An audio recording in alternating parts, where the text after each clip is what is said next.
Commander, he's coming down the same trail again. Same time as always. Don't move, Relk. Stay down. Stay quiet. Ensign Tavo Relk had rehearsed his resignation speech for 3 years, and he never once imagined delivering it into a comm unit while lying face down in a drainage ditch. I have a very simple morning routine and none of it involves ditches, so let me start there. Every day at 6 a.m., rain or shine, I run the Kestrel Ridge Loop, 2 miles out, 2 miles back, past the old ranger station nobody's staffed since I moved into the neighborhood. I don't listen to music. I don't really think about anything. I just run, wave at the one guy who's always sitting near the tree line pretending to birdwatch, and go home to make eggs. That guy, it turned out, was Tavo. Tavo's first report on me was 4 lines long. Subject arrives at 0600. Subject completes 6.4 kilometers. Subject waves at observation point. Subject does not appear to notice observation point. His supervisor filed it under routine. Nothing about a man in gray shorts screamed civilization-ending event. And honestly, in Tavo's defense, nothing about me still does.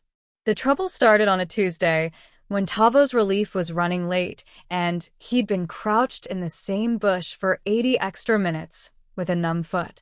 When I came jogging round the bend earlier than expected, Tavo did what every Athrenic soldier's spine is wired to do at the first flicker of unexpected motion. He ran. Not tactically. Not with a plan. He just ran. The way his ancestors had run from things with more teeth than sense for 11,000 generations, straight across the open ground, directly across my sight line. I remember thinking, dude's fast. And then, without deciding to, I sped up. Dr. Ilsa Van Trek watched the footage 4 times before she said anything, mostly because she wanted to be wrong. He's not hunting, she finally told Commander Dorskamon. That's the strange part.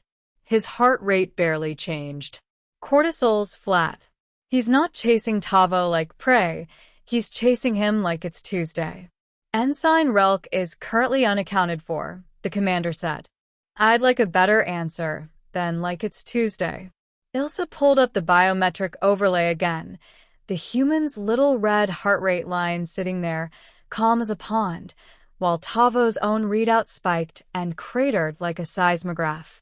Relk ran 2 kilometers at a full sprint, she said. The subject matched his pace without appearing to breathe harder. I don't have a model for that.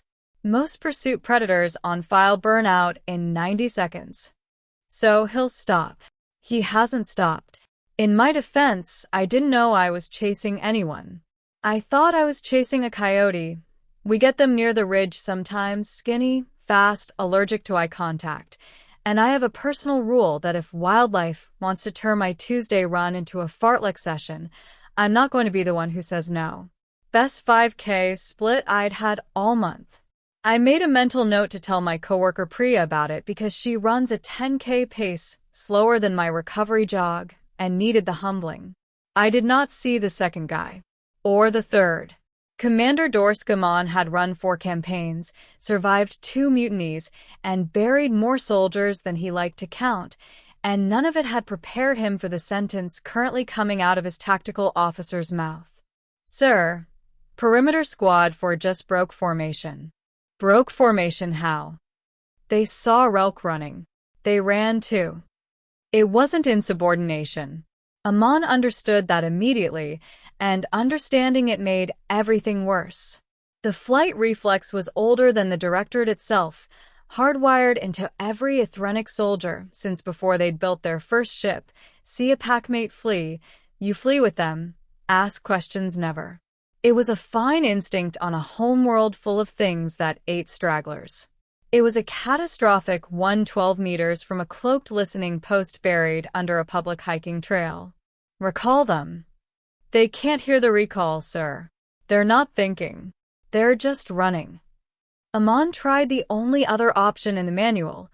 Send Squad 6 to form a defensive line and hold position, on the theory that a wall of standing soldiers might snap the fleeing ones out of it. Good theory.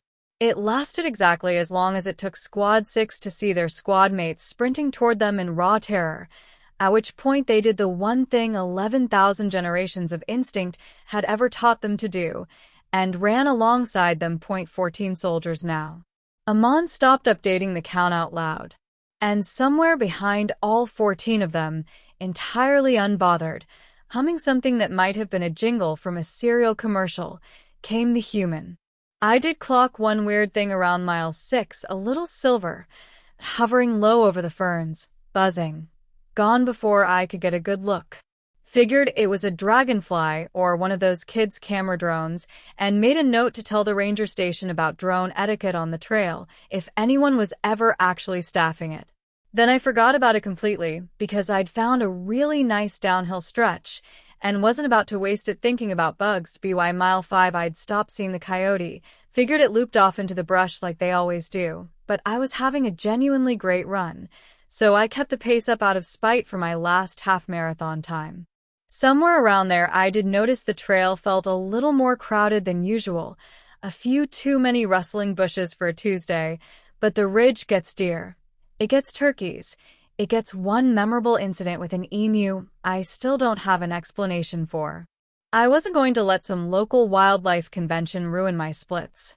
It was Ilsa who found the word for it, 40 minutes later, staring at a satellite thermal overlay that showed 14 etheric heat signatures cooling, actually cooling, body temperatures dropping toward collapse, while a single stubborn human signature stayed exactly, infuriatingly the same shade of orange it had been at the start.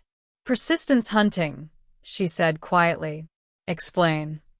His species doesn't have to be faster than us. It doesn't have to be stronger. It just doesn't stop, and eventually neither does its heart rate, and eventually we do. She pulled up an old, half-forgotten survey file from the first contact protocols, the one everyone skimmed and nobody actually read.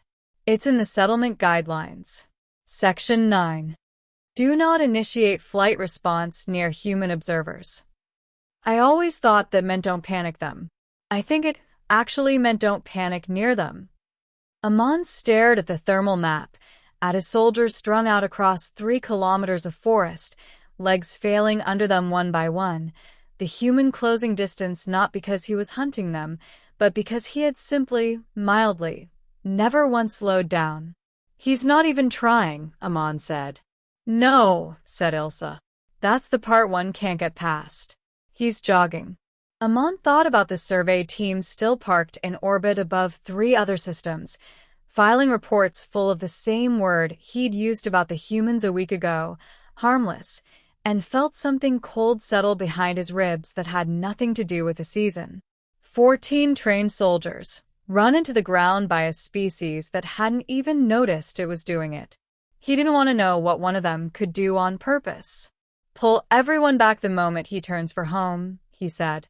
And Ilsa, flag section 9 for a full rewrite. Priority 1.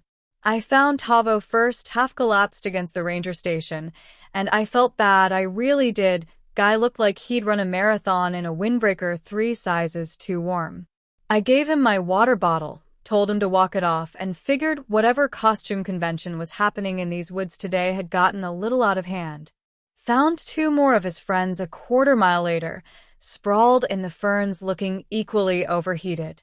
I left them the rest of my granola bars. Seemed like the neighborly thing to do. Got home, told my wife the trail had been unusually busy, with some kind of hiking group doing a really committed cosplay thing. Best 5K split of the month though, silver linings. 3 systems away, Commander Amon filed a report that would eventually be read by every etheric officer in the Directorate, retitled twice, and taught in flight school under a single new doctrinal line. Never run from the soft ones. They will follow you home, they will not know why, and they will not stop until you do. I still see Tavo sometimes sitting near the tree line. He doesn't birdwatch anymore. He just waves. I wave back. Good kid. Bit jumpy.